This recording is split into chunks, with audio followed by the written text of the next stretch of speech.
Nabi Sulaiman bin Daud adalah satu-satunya nabi yang memperoleh keistimewaan dari Allah, sehingga bisa memahami bahasa binatang.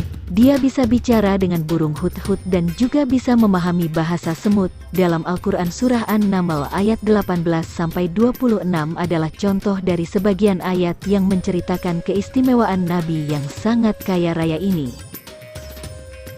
Dalam Al-Quran terdapat kisah-kisah yang berhubungan dengan peran binatang di dalamnya sebagai cerminan kehidupan manusia.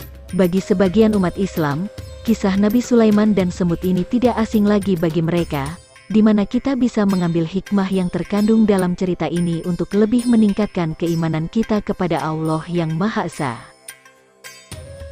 Firman Allah yang kurang lebih artinya, dan Sulaiman telah mewarisi Daud dan dia berkata, "Hai manusia, kami telah diberi pengertian tentang suara burung dan kami diberi segala sesuatu. Sesungguhnya, semua ini benar-benar suatu karunia yang nyata." Dan dihimpunkan untuk Sulaiman tentaranya dari jin, manusia dan burung. Lalu mereka itu diatur dengan tertib, dalam barisan, sehingga apabila mereka sampai di lembah semut berkatalah seekor semut, "Hai semut-semut, masuklah ke dalam sarang-sarangmu agar kamu tidak diinjak oleh Sulaiman dan tentaranya," sedangkan mereka tidak menyadari. Maka Nabi Sulaiman tersenyum dengan tertawa karena mendengar perkataan semut itu. Katanya, "Ya Robi, limpahkan kepadaku karunia untuk mensyukuri nikmat-Mu yang telah Engkau anugerahkan kepadaku dan kepada kedua orang tuaku. Karuniakan padaku hingga bisa mengerjakan amal soleh yang Engkau ridai, dan masukkan aku dengan rahmat-Mu ke dalam golongan hamba-hamba-Mu yang soleh." An-Naml 16-19.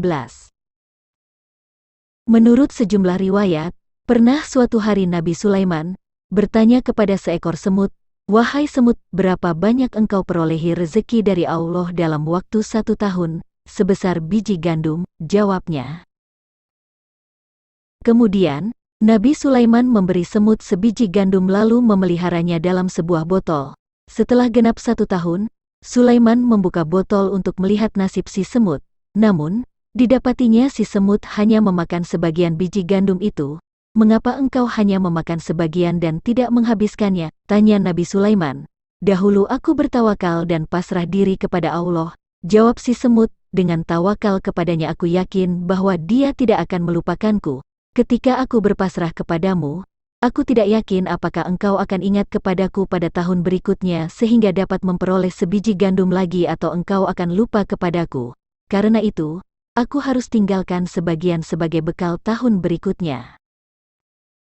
Nabi Sulaiman, walaupun ia sangat kaya raya, namun kekayaannya adalah relatif dan terbatas. Yang Maha Kaya secara mutlak hanyalah Allah semata. Nabi Sulaiman meskipun sangat baik dan kasih, namun yang Maha Baik dan Maha Kasih dari seluruh pengasih hanyalah Allah semata. Dalam diri Nabi Sulaiman tersimpan sifat terbatas yang tidak dapat dipisahkan, sementara dalam zat Allah sifat mutlak dan absolut.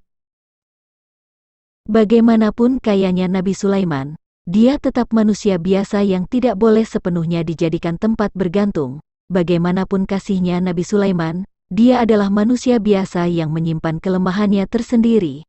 Hal itu diketahui oleh semut Nabi Sulaiman. Karena itu, dia masih tidak percaya kepada janji Nabi Sulaiman, bukan karena khawatir Nabi Sulaiman akan ingkar janji, namun khawatir Nabi Sulaiman tidak mampu memenuhinya lantaran sifat manusiawinya.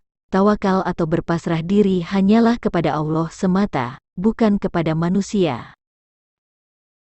Itulah kisah Nabi Sulaiman dengan semut yang sudah populer di telinga kita.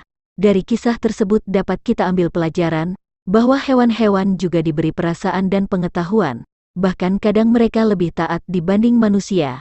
Semoga kisah ini meningkatkan keimanan kita. Amin ya robbal alamin.